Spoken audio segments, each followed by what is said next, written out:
രാഷ്ട്രീയത്തിൽ എപ്പോഴും ചർച്ചയാകുന്ന ഒന്നാണ് മന്ത്രിമാരുടെ പേഴ്സണൽ സ്റ്റാഫുകളുടെ പെൻഷൻ. വെറും 2.5 വർഷം ജോലി ചെയ്താൽ എങ്ങനെയാണ് ഒരാൾക്ക് ആജീവനാന്തം പെൻഷൻ കിട്ടുന്നത്? ആരാണ് ഈ നിയമം കൊണ്ടുവന്നത്? കേന്ദ്ര സർക്കാരിൽ ഇതാണോ സാഹചര്യം? ഇന്ന് നമ്മൾ ഡിസ്കസ് ചെയ്യുന്നത് കേരള സർവീസ് റൂൾസ് പ്രകാരമുള്ള ഈ വിവാദ നിയമത്തിന്റെ പിന്നിലെ യാഥാർത്ഥ്യങ്ങളാണ്. Welcome back to Signet Style House. കേരളത്തിലെ സർക്കാർ ജീവനക്കാരുടെ സേവന വ്യവസ്ഥകൾ നിശ്ചയിക്കുന്നത് കേരള സർവീസ് റൂൾസ് ആണ്. 1959 കേരള ഗവർണറാണ് ഭരണഘടനയുടെ 309 ആർട്ടിക്കിളിൽ നൽകുന്ന അധികാരം ഉപയോഗിച്ച് KSR നടപ്പിലാക്കിയത്. 1994 EK നായനാർ സർക്കാരിന്റെ കാലത്താണ് പേഴ്സണൽ സ്റ്റാഫുകൾക്ക് പെൻഷൻ നൽകാനുള്ള തീരുമാനം ആദ്യമായി ഉണ്ടായത്. പിന്നീട് വന്ന സർക്കാരുകൾ ഇത് പരിഷ്കരിക്കുകയും നിലനിർത്തുകയും ചെയ്തു.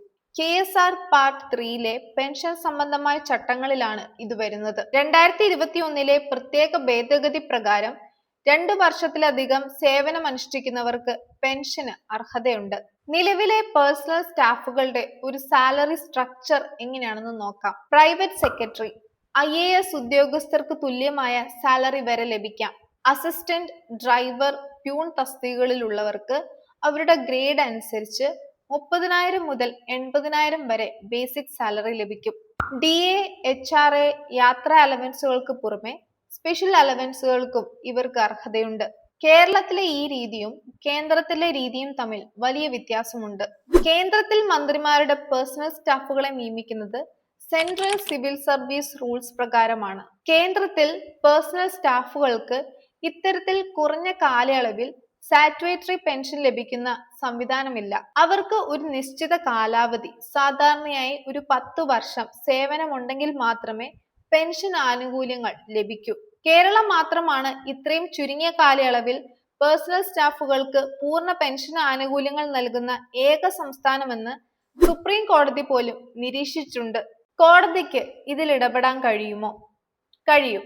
സുപ്രീം കോടതി ഇതിനോടകം തന്നെ കേരള സർക്കാരിനോട് ഈ പെൻഷൻ രീതിയെക്കുറിച്ച് വിശദീകരണം തേടിയിട്ടുണ്ട്.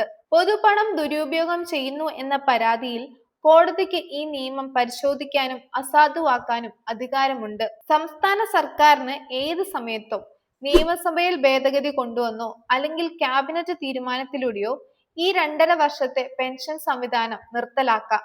ഓരോ മന്ത്രിയും 25 സ്റ്റാഫുകളെ നിയമിക്കുകയും ഓരോ 2.5 വർഷം കൂടുമ്പോൾ അവരെ മാറ്റുകയും ചെയ്യുമ്പോൾ ഖജനാവിന് കോടിക്കണക്കിന് രൂപയുടെ അധിക ബാധ്യതയാണ് ഉണ്ടാവുന്നത്. രാഷ്ട്രീയ താല്പര്യങ്ങൾ മാറ്റി നിർത്തിക്കൊണ്ട് ഖജനാവിനെ ബാധിക്കുന്ന ഇത്തരം തീരുമാനങ്ങളിൽ പുനർചിന്തനം വേണമെന്നാണ് സാമ്പത്തിക വിദഗ്ധരുടെ പക്ഷം.